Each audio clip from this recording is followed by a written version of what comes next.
Hello friends, welcome to रोशन की class YouTube channel. दोस्तों, आप सभी का आज के इस पाठ्य योजना की वीडियो में एक बार फिर से बहुत बहुत स्वागत है। आज की इस वीडियो में हम देखने वाले हैं यहाँ पे भूगोल की पाठ्य योजना।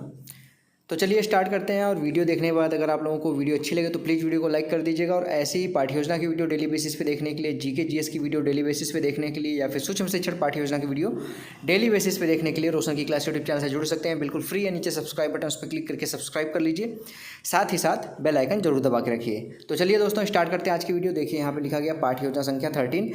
इसी तरीके से आप जिस पेज से पाठ्य योजना बनाना स्टार्ट करेंगे उसके बीचों बीच इस तरीके से पाठ्य योजना संख्या लिख लीजिएगा। नेक्स्ट आपको विद्यालय का नाम लिखना है, जिस विद्यालय में पाठ्य योजना पढ़ाने के लिए जाएंगे। ठीक है, उसके बाद आपको छात्राध्यापक या फिर छात्राध्यापिका का नाम लिखना है। लड़के हैं तो छात्राध्यापक का नाम, लड़की हैं तो छात्राध्यापिका का नाम हो जाएगा। इस तरीके से बॉक्स बना के दिनांक लिखना है। विषय भूगोल का है, कक्षा 8वीं है, वर्ग अ है। आपका जो वर्ग होगा उसको लिखिएगा। कालांश चौथा है। कालांश का मतलब ही होता है चक्र। चक्र और कालांश सेम होता है। कहीं कहीं पे चक्र लिखने के लिए कहते हैं, कहीं कहीं पे कॉलेज में कालांश लिखने के लिए कहते हैं। और अवधि है यहाँ पे 40 मिनट की। आपको जितना समय आपके कॉलेज वाले दें उसको लिखिएगा अपने अनुसार। नेक्स्ट इसके बाद हमारा आज का प्रकरण देख सकते हैं। आज का प्रकरण हमारा है पृथ्वी की आंतरिक संरचना। अब आते हैं लेसन प्लान के पहले हेडिंग की तरफ, जिसका नाम है सामान्य उद्देश्य। इसके सामने देखिए लिखा गया पूर्ववत। पूर्ववत का मतलब होता है आपका जो सामान्य उद्देश्य इसके पहले आप भूगोल की या फिर समाज विज्ञान की पाठ्य योजना में बना चुके हैं, लिख चुके हैं, तो दोबारा लिखने की ज़रूरत नहीं होती। हर पाठ्य योजना में सामान्य उद्देश्य आपका विषय बदलेगा तब भी बदलेगा। समाज विज्ञान है तो सेम रहेगा, इसलिए पूर्ववत लिख देते हैं। दोबारा लिखने की जरूरत नहीं होती। इसके पहले जो लिखा गया वो सारी चीज़ें यहाँ पे इंक्लूड कर ली जाएंगी। अब अगली हेडिंग आती है विशिष्ट उद्देश्य। विशिष्ट उद्देश्य लिखना होगा आपको, क्योंकि विशिष्ट उद्देश्य आपका टॉपिक वाइज बदलता रहता है। जैसे आज का जो चैप्टर है उसके हिसाब से आपका विशिष्ट उद्देश्य होगा। तो आज का हमारा चैप्टर था पृथ्वी की आंतरिक संरचना। तो इसके बारे में पढ़ाने के बाद बच्चों को आप क्या सिखाना चाहते हैं, बच्चे क्या सीखेंगे इस चैप्टर को पढ़ने के बाद, ये सारी चीज़ें इसमें लिखनी होती हैं विशिष्ट उद्देश्य के अंतर्गत। इसमें कम से कम 2 से 3 हेडिंग लिखनी होती है और ज़्यादा से ज़्यादा 5 से 6 हेडिंग इसके अंतर्गत लिखनी होती है।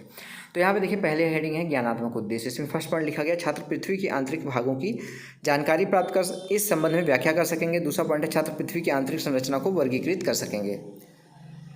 दूसरी हेडिंग है बोधात्मक उद्देश्य। इसमें देखिए लिखा गया छात्र पृथ्वी के बारे में जान सकेंगे। दूसरा पॉइंट है छात्र पृथ्वी की आंतरिक संरचना के बारे में जान सकेंगे। तीसरी हेडिंग है अनुप्रयोगात्मक उद्देश्य। अब यहाँ पे देखिए इसके बारे में 2 पॉइंट लिखा गया। छात्र पृथ्वी की आंतरिक परतों को चिन्हित कर अपनी अभ्यास पुस्तिका पर यहाँ पे चित्रांकित कर सकेंगे। दूसरा पॉइंट है छात्र पृथ्वी की आंतरिक संरचना को चार्ट के द्वारा प्रदर्शित करने का कौशल विकसित कर सकेंगे।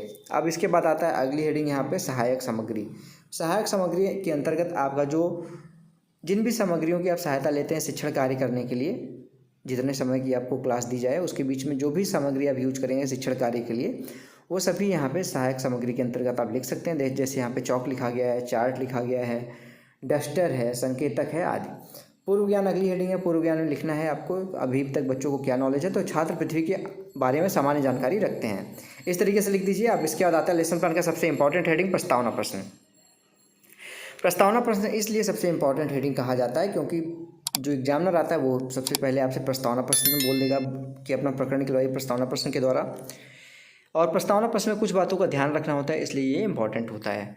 तो सबसे पहले इसको 3 कॉलम में डिवाइड कर लीजिए। पहला कॉलम है क्रम संख्या, दूसरा कॉलम है छात्राध्यापक कथन, तीसरा कॉलम है छात्र कथन। इसमें आप बच्चों से प्रश्न पूछेंगे, बच्चे उसका आंसर देंगे। उस आंसर से आप दूसरा प्रश्न बनाएंगे, फिर उसका आंसर मिलेगा, उससे तीसरा प्रश्न बनेगा। इस तरीके से क्रमबद्धता इसको कहते हैं, क्रमबद्धता होनी चाहिए। ठीक है, तो पहला प्रश्न बच्चों से आप पूछेंगे सौरमंडल में कुल कितने ग्रह हैं, तो बच्चे बोलेंगे 8 ग्रह हैं। अब इसमें पूछिए इन 8 ग्रहों में से हम किस ग्रह पे रहते हैं, या फिर इस तरीके से भी पूछ सकते हैं कि इन 8 ग्रहों में से जीवन किस ग्रह पे संभव है, तो बच्चे पृथ्वी पे ही बोलेंगे। आपको पृथ्वी ही निकलवाना है तो पृथ्वी बोलेंगे। अब तीसरा है हम पृथ्वी पर जल कहाँ से निकालते हैं, तो बच्चे बोलेंगे पृथ्वी पर हम जल पृथ्वी के अंदर से निकालते हैं। कुछ बच्चे हो सकता है यहाँ पे तालाब बोल दें, नदी बोल दें, लेकिन ज़्यादातर जो जल का स्रोत है वो हम पृथ्वी के अंदर से ही जल निकालते हैं। तो ये कोई ना कोई बच्चा ज़रूर बोलेगा। फिर चौथा प्रश्न पूछ लीजिए पृथ्वी के अंदर जैसे आ गया तो पृथ्वी की आंतरिक संरचना के बारे में बताओ, तो बच्चे नहीं बता पाएंगे, समस्यात्मक प्रश्न हो जाएगा।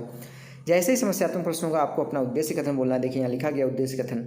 छात्रों, उद्देश्य कथन मतलब होता है कि आपको अपने छात्रों को अपने पाठ के बारे में बताना है कि अब वो कौन से पाठ को पढ़ने वाले हैं, आप उन बच्चों को कौन सा पाठ पढ़ाने वाले हैं।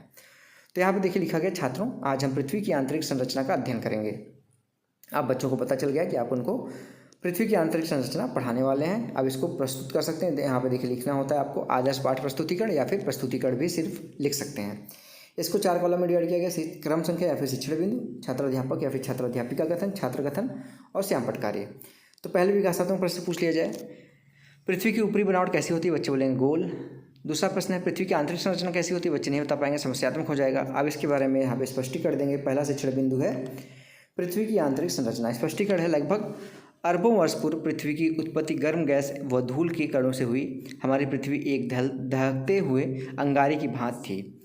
करोड़ों वर्ष बाद पृथ्वी का वायुमंडल बना और घनघोर वर्षा के फलस्वरूप धीरे धीरे पृथ्वी की ऊपरी परत ठंडी हुई, पर अंदर से पृथ्वी आज भी गर्म है। एक पतली ठोस परत पृथ्वी को बाहर से घेरे हुए, इस परत को भूपरपट्टी कहते हैं। भूपरपट्टी की मोटाई विभिन्न स्थानों पर अलग अलग होती है। भूपरपट्टी का या क्रस्ट इसको कहते हैं, पृथ्वी की ऊपरी चट्टानी सतह है जिस पर हम रहते हैं। छात्र वाले कॉलम में देखिए लिखा गया है, छात्र कथन को ध्यानपूर्वक सुनते हैं। और यहाँ पे श्यामपट्ट वाले कॉलम में लिखा गया पृथ्वी की आंतरिक संरचना पॉइंट। अब इसके बाद देखिए यहाँ पे आता है बोध प्रश्न, पृथ्वी की ऊपरी उत्पत्ति किससे हुई, बच्चे बोलेंगे गर्म गैस के धूल कणों से। दूसरा प्रश्न है, पृथ्वी की वायुमंडल बनने के फलस्वरूप क्या हुआ, बच्चे बोलेंगे वर्षा हुई और पृथ्वी की ऊपरी परत ठंडी हुई। तीसरा प्रश्न है, पृथ्वी अंदर से कैसी है, बच्चे बोलेंगे गर्म है। चौथा प्रश्न है, पृथ्वी की ऊपरी सतह कौन सी है, बच्चे बोलेंगे भूपरपट्टी। पांचवा प्रश्न है, पृथ्वी का धरातल कैसा है, बच्चे बोलेंगे ऊंचा नीचा या फिर असमतल। छठवां प्रश्न है, पृथ्वी की आंतरिक परतें के बारे में बताओ, आंतरिक परतों के बारे में बताओ, बच्चे नहीं बता पाएंगे, समस्यात्मक प्रश्न हो जाएगा। और जो यहाँ पे बच्चे आंसर दिए उसको आप श्यामपट्ट पे भी लिखते जाएं। अब दूसरा यहाँ पे शिक्षण बिंदु है, पृथ्वी की आंतरिक परतें। स्पष्टीकरण है, पृथ्वी की भूपरपट्टी के नीचे अध स्तर में 3 परतों की स्थिति मानी जाती है। पहला है सियाल। सियाल में SI यानी कि सिलिका का अर्थ सिलिका है तथा AL का अर्थ होता है एल्यूमिनियम।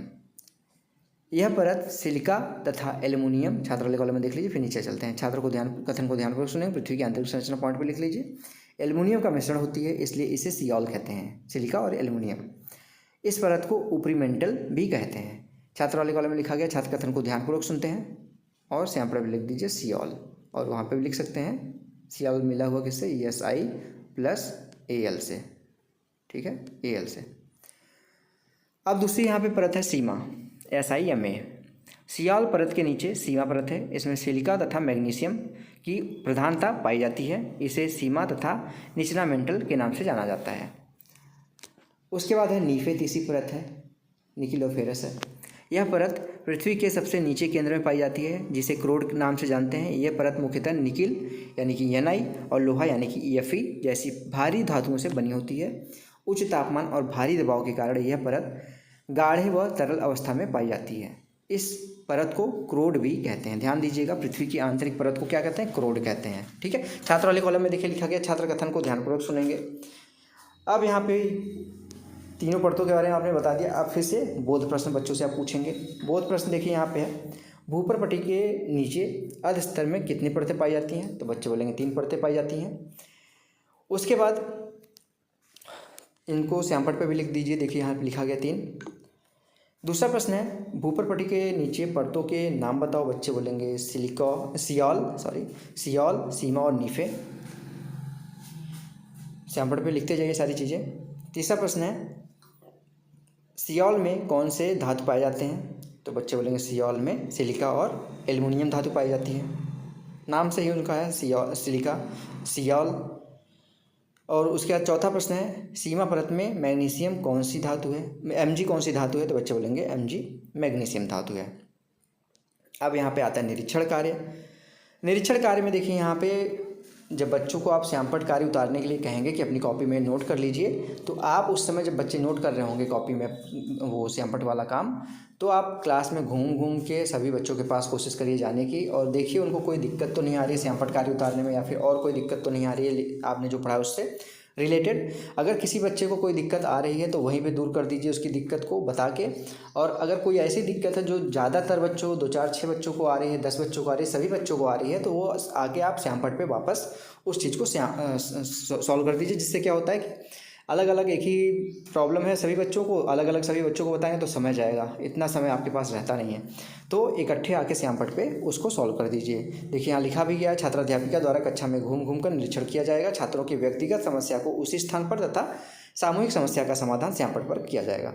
अब आप समझ गए होंगे कि क्यों ऐसा किया जाता है। पुनरावृत्ति प्रश्न है। पुनरावृत्ति प्रश्न में देखिए यहाँ लिखा गया है, भूपटपटी किसे कहते हैं। दूसरा प्रश्न है सियोल किसे कहते हैं। तीसरा प्रश्न है सीमा के बारे में बताइए। चौथा प्रश्न है नीफे को स्पष्ट कीजिए। और पांचवा प्रश्न है नीफे को और किस नाम से जानते हैं। ठीक है, अब लास्ट में आता है यहाँ पे गृह कार्य यानी कि होमवर्क। बच्चों को घर से करके लाने के लिए होमवर्क जरूर देना चाहिए। तो यहाँ पे 2 प्रश्न दिया गया होमवर्क में। पहला प्रश्न है पाठ को याद करके आएंगे और दूसरा प्रश्न है छात्र अभ्यास पुस्तिका में पृथ्वी की आंतरिक संरचना को की चित्र सहित व्याख्या करेंगे। लास्ट में देखिए यहाँ पे आलोचना सुझाव है और हस्ताक्षर पर्यवेक्षक है। आलोचना सुझाव में जो आपने अभी पढ़ाया उसमें कुछ कमी होंगी तो यहाँ पे आलोचना मिलेगी। कोई सुझाव देना चाहेगा पर्यवेक्षक तो यहाँ पे आपको सुझाव भी देखने को मिलेगा, जिसको आगे वाली पाठ्य योजना में सुधार कर सकते हैं। तो दोस्तों ये था आज का पाठ्य योजना। अगर इस पाठ्य योजना की आपको पीडीएफ चाहिए तो रोशन की क्लास टेलीग्राम चैनल से जाकर बिल्कुल फ्री में डाउनलोड कर सकते हैं। और ऐसी वीडियो देखने के लिए रोशन की क्लास यूट्यूब चैनल से जुड़ भी सकते हैं। नीचे सब्सक्राइब बटन उस पर क्लिक करके सब्सक्राइब कर लीजिए। साथ ही साथ बेल आइकन जरूर दबा के रखिए, जिससे मैं आप लोगों की हेल्प के लिए कोई वीडियो यहाँ पे बनाता हूँ तो उसके बारे में आपको पता चलता रहे। और वीडियो अगर अच्छी लगी तो प्लीज़ वीडियो को लाइक जरूर करिएगा दोस्तों। तो मिलते हैं नेक्स्ट वीडियो में, तब तक के लिए आप सभी का बहुत बहुत धन्यवाद। जय हिंद, वंदे मातरम।